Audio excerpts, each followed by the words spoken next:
We were able to match that gun to the 3 shell casings that we found in Midtown at the scene of the homicide.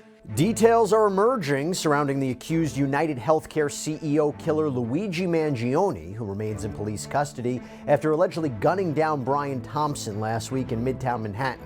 The 26-year-old Ivy League graduate who was arrested after a multi-day manhunt is now at the center of a complex investigation that reveals a troubling mindset and maybe a calculated plan. We're going to be breaking down the top latest details about Luigi Mangione. Welcome to Sidebar, presented by Law&Crime. I'm Jesse Weber.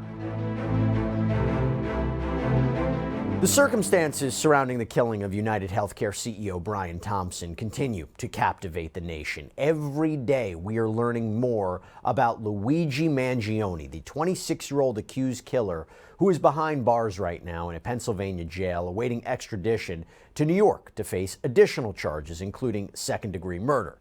Now, the shocking events surrounding this case have just raised questions. They've raised questions about mental health, how societal grievances may lead to violence, how this killing took place. And as investigators continue to piece together the timeline and the motivations behind this alleged killer's actions, we are going to break down the top key details that we know so far about Luigi Mangione. And just for a refresher to get us caught up to speed, here's some quick background. So last week, UnitedHealthcare CEO Brian Thompson was gunned down outside of the Hilton Hotel in Midtown Manhattan while he was on his way to an investors meeting. Surveillance images captured the killer wearing a hood and mask, ambushing Thompson before shooting him from behind, ultimately killing him. Now, the killer then hopped on a bicycle towards Central Park, where he then hailed a taxi and later got on a bus headed out of Manhattan. And by the way, one of the more bizarre aspects of this, as reported by CNN and seen on surveillance footage, it appears that the shooter was on the phone, possibly speaking to someone at 6:30 a.m., so about 15 minutes before the shooting. Who was the person that he was speaking to, and why was he speaking to that person? And by the way, I will also tell you, still one of the unanswered questions is how the shooter, the killer, potentially Luigi Mangione, knew that Brian Thompson was going to be walking down that street at that precise moment. Something to think about. Now, after a manhunt that lasted several days, Luigi Mangione was spotted in a McDonald's in Altoona, Pennsylvania, after a person recognized him from the surveillance images that were released by police. And he was arrested on gun charges in Pennsylvania because, after all, he was reportedly found with a ghost gun and a silencer and a fake ID. Now, Mangione made his first court appearance earlier this week, and that is when we also know he was hit with more charges, this time out of Manhattan, including, as I mentioned, that second-degree murder charge. But it turns out he is apparently fighting his extradition back to New York, where he will face those charges. And this is where we are right now. So we want to jump into the latest details in this case, and we want to start with the forensic evidence. This is huge because we now have official confirmation that police were able to link significant forensic evidence to Luigi Mangione, because NYPD Commissioner Jessica Tisch announced that fingerprints found on a water bottle and this protein candy bar near where the crime scene was matched those taken from Mangione when he was booked into jail in Pennsylvania. Additionally, the gun found in Mangione's possession during his arrest, it has been matched to shell casings recovered from the shooting scene. Again, this is according to Tisch. And Tisch actually gave us a brief update on this at an unrelated news conference yesterday on Staten Island. We got the gun in question back from Pennsylvania. It's now at the NYPD crime lab. We were able to match that gun to the 3 shell casings that we found in Midtown at the scene of the homicide. We were also able at our crime lab to match the person of interest's fingerprints with fingerprints that we found on both the water bottle and the kind bar near the scene of the homicide in Midtown. By the way, as you can see from a story like this, the world is just so scary. It really is. And I am sure you ask yourself sometimes, how can I protect myself? Or how about this? How about protecting your home, of all places, right? Well, I will tell you what, I didn't even know this, but apparently home title fraud rampant right now. Yeah, I met with the people over at Home Title Lock. This is our amazing partner and sponsor. They freaked me out. So this is an example of a fraudulent quitclaim deed. It got filled out with my information, a forged signature, a fake notary seal. Not only could my property just get transferred behind my back, but the scammers, they go after the equity. They take out loans using your home as collateral. They do all this, they disappear, they leave you with a legal and financial nightmare. But that is where Home Title Lock comes in to give you peace of mind, especially with their triple lock protection. That gets you 24/7 monitoring, alerts of any changes, and restoration services at no out-of-pocket cost to you. So to protect your home, go to HometitleLock.com/sidebar. Use our promo code SIDEBAR. You get a 30-day free trial of their triple lock protection and a free title history report to make sure you aren't already a victim. Now remember, when Mangione allegedly took off from the scene, he dropped a number of items that police have confiscated. The water bottle, the energy bar wrapper, shell casings, a backpack that was found in Central Park. And when police initially confiscated these dropped items, their first round of testing, based on reporting, didn't yield any results. So this was prior to Mangione's arrest, when they didn't have his fingerprints to reference. And you match that up to the surveillance photos, right? The surveillance photos of the suspect at this hostel, unmasked. You match it up to the surveillance photos of this suspect in the Starbucks right before the shooting, on the street, in the taxi cab. It's all adding up to build a case. Talking about the weapon. The weapon that was found on Mangione has been described as a 3D printed ghost gun that was equipped with a suppressor and loaded with live ammunition. Prior to this latest forensic discovery, we knew that the casings that were recovered had the words deny, depose, and delay written on them, which raised speculation about the suspect's motive being linked to some kind of resentment with the healthcare industry because of their resemblance to a book that criticized insurance companies. But now we seemingly have the positive identification that those casings matched Mangione's specific weapon, or at least that is what the allegations are. Now, as for Mangione's capture inside of that Altoona McDonald's, we learned recently a bit more information. So a man who was allegedly inside the McDonald's that day, who's only identifying himself as Larry, told multiple outlets that an employee called police after taking Mangione's order, noting that she had spotted this likeness to the surveillance photos based on his eyes and his eyebrows. And this guy, Larry, also said that his friend had made a comment to him along the lines of, "That looks like the shooter from New York." And apparently he told Fox News that the employee heard this friend make this comment inside of the restaurant too, and ultimately we know for certain that it was the McDonald's employee who called police. Now, I want to go to the arraignment and the extradition hearings in this case out of Pennsylvania, because this was super interesting. So up until his first court appearance, Mangione stayed relatively silent. At the time of his arrest, police said he appeared to be visibly shaking when asked if he had been to New York, and one officer noted that the arrest was peaceful.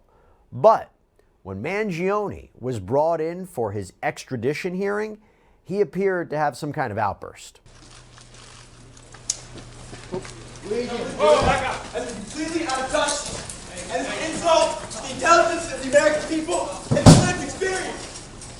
Now, it's not clear what exactly or specifically he was reacting to, but prior to this, at his arraignment hearing, he contested 3 pieces of evidence presented by prosecutors in open court: his backpack, the wad of cash that was found inside it, and the blue medical mask that he was apparently wearing when he was arrested.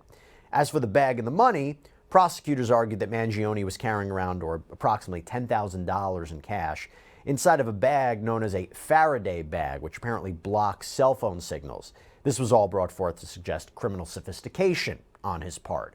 According to CNN, this is what Mangione said in court in response: "I'd like to correct 2 things. I don't know where any of that money came from. I'm not sure if it was planted. And also, that bag was waterproof. So I don't know about criminal sophistication." Additionally, the New York Times reported that when the topic of his mask came up, he tried to say that he had purchased the mask, but his lawyer apparently shushed him. Also, going to that extradition hearing, which happened later on, Mangione was denied bail, and it appears that he is going to fight extradition back to New York. Remember, he's facing that second-degree murder charge and, additionally, gun possession and forgery charges, all out in New York. His lawyer, Thomas Dickey, explained to the press following the extradition why he is contesting it. I haven't seen any evidence that says that he's the shooter, so I've seen zero evidence at this point. To be clear about something, though, at the time, Dickey claimed he hadn't seen any evidence that Mangione was the shooter, but we weren't aware of the positive identification or the alleged positive identification that was made of Mangione from both the fingerprints and the shell casings. But essentially, the main reason behind fighting this, according to his attorney, is to get more time to look at the evidence that's coming out of New York. As of yesterday morning, Dickey stood by his statement that he had not seen evidence linking his client to the crime. Again, this is before the positive identifications that I made, but this is what he told to Good Morning America, that he was in the process of reviewing everything. And according to the New York Times, Mangione's decision to fight the extradition could potentially grant him an evidentiary hearing, where apparently the Manhattan DA's office would have to present a witness to support the request for extradition. And this is a process that incorporates both the governor of New York and the Manhattan district attorney, to be clear about that. But now I want to get into the why behind this crime, because investigators are looking into this, and there might be a belief that Mangione's motive could be rooted in personal pain and the health struggles that he was facing, and more importantly, this deep-seated animosity towards the healthcare industry. This may have all started, though, with a debilitating back injury that Mangione had been suffering. So it's been reported by NBC that Mangione was suffering from back pain since he was a child, but his condition was apparently aggravated by surfing. This is according to Yahoo News. And I should also say, this is also according to a now deleted Reddit account with the handle Mr. Cactus. This was reviewed by NBC News, and it's believed that could be Mangione's account. And these archive posts that were reviewed appear to be consistent with key events in Mangione's life, including his frustrations with his condition and the healthcare system. And NBC actually showed some of the posts to friends who knew Mangione, and they recognized some of the events mentioned and the life events discussed. So gives it a little bit more credence that this account could in fact belong to Mangione. Now, one thing that sticks out about this account is that it was particularly active in discussions related to a specific spinal condition. You know, in one post from April, the user shared that his condition worsened to the point where it was, quote, felt every day. In October, there was another post that shared advice for other sufferers, saying constant pain means something is wrong. Mangione's back issues seemed to intensify after a surfing incident in 2022, where he apparently slipped and aggravated this condition. This was posted about on Reddit, where the user said that his right leg shut down for a week and caused issues with his hip, including muscle twitching and numbness. We actually spoke with a former roommate of Mangione, RJ Martin, who told us what Mangione was experiencing when he was living with him. My understanding is it was either an injury or some sort of pre-existing condition that he'd had before he moved to Hawaii, and that his spine had a misalignment, like forward and back. And I think he'd showed me the x-rays of that too. So his nervous cord was being pressed, and I believe his discs.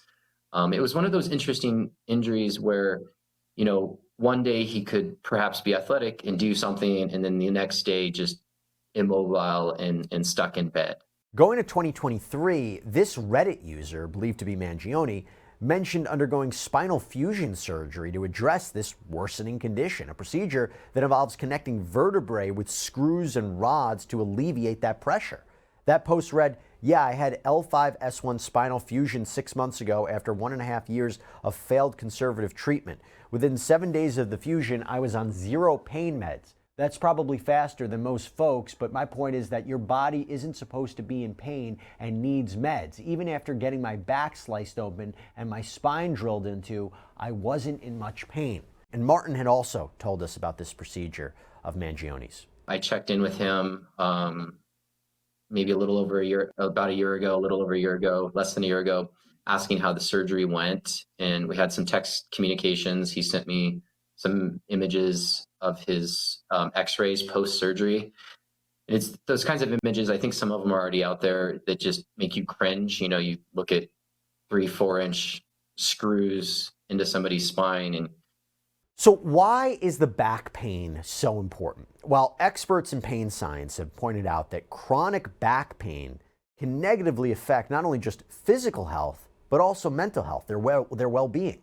This board-certified neurosurgeon, TikToker, who goes by Lady Spine Doc, offered her expert opinion on how a person in chronic pain may have been driven to take someone else's life. This was supposedly his banner photo on X, which leads us to think that this potentially could represent his own spine x-ray. I have also read that he was a wrestler, and wrestlers are subject to hyperextension injuries, which can lead to pars defects. That's where you have instability in your spine that would necessitate a spinal fusion, and this is most common in young men at L5 and S1. This x-ray does represent an L5-S1 spondylolisthesis, which could potentially correlate to an injury that he has sustained and potentially a surgery that he has had that could have led him to have chronic pain. You can imagine someone that lives in chronic daily pain, the pain that they suffer, and if they are denied the anger that goes into their suffering. I'm not saying that this justifies what he did,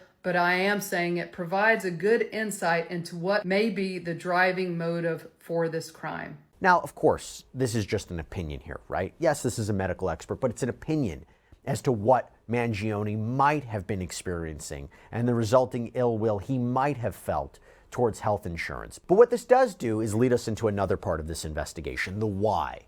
And that leads me into a critical piece of evidence in this case. This notebook that was discovered during Mangione's arrest in Pennsylvania. Because inside that notebook is a chilling passage that also appears to describe ill feelings toward healthcare and even a CEO. So according to two law enforcement officials who were interviewed by the New York Times, one section of this notebook reads, "What do? You whack the CEO at the annual parasitic bean counter convention. It's targeted, precise, and doesn't risk innocence." The notebook provides a chilling insight into this mindset leading up to, again, what could be this murder, revealing there was a consideration to use a bomb, seemingly to carry out the attack on Thompson, but then the author later decided against that to seemingly avoid harming innocents. Now, included with the notebook when he was arrested is what is being referred to as a manifesto, which was apparently leaked online by independent journalist Ken Klippenstein. And according to TMZ, this text was confirmed by law enforcement sources. And part of this reads, "I do apologize for any strife of trauma, but it had to be done. Frankly, these parasites simply had it coming." A reminder, the U.S. has the #1 most expensive healthcare system in the world, yet we rank roughly number 42 in life expectancy. United is the, and the word is indecipherable there, largest company in the U.S. by market cap behind only Apple, Google, Walmart. It has grown and grown, but has our life expectancy? No, the reality is these, and again, indecipherable word, have simply gotten too powerful, and they continue to abuse our country for immense profit because the American public has allowed them to get away with it. Obviously, the problem is more complex, but I do not have space, and frankly, I do not pretend to be the most qualified person to lay out the full argument. But many have illuminated the corruption and greed, Rosenthal more decades ago, and the problems simply remain. It's not an issue of awareness at this point, but clearly power games at play. Evidently, I am the first to face it with such brutal honesty. Now, I want to back up a bit and talk more about the timeline revolving around the back surgery. So, as Mangione was recovering, he was also reportedly isolating from the social scene. We've talked about how concerned friends tried to reach out to him on social media, even how his own family was looking for him. And this leads to another key detail in this story, one that really comes with more unanswered questions. Luigi Mangione's mother allegedly filed a missing persons report with the San Francisco Police Department before the shooting. The timing on that is odd enough, but even more odd was the fact that she filed the report in November when she and the rest of the family had not heard from him seemingly for a couple of months before that. And we know this because a friend of Mangione, Aaron Cranston, revealed to the New York Times that he had received a message indicating that Mangione's family was looking for him.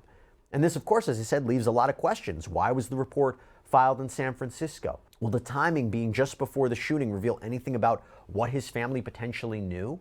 And how did he just fall off the radar for months after his surgery without any serious actions being taken to try to find and locate him? Now, Mangione's cousin, Nino Mangione, issued a statement on behalf of the family, and it made it clear that they didn't know anything prior to the news of the arrest, saying, "We cannot comment on news reports regarding Luigi Mangione. We only know what we have read in the media. Our family is shocked and devastated by Luigi's arrest. We offer our prayers to the family of Brian Thompson, and we ask people to pray for all involved."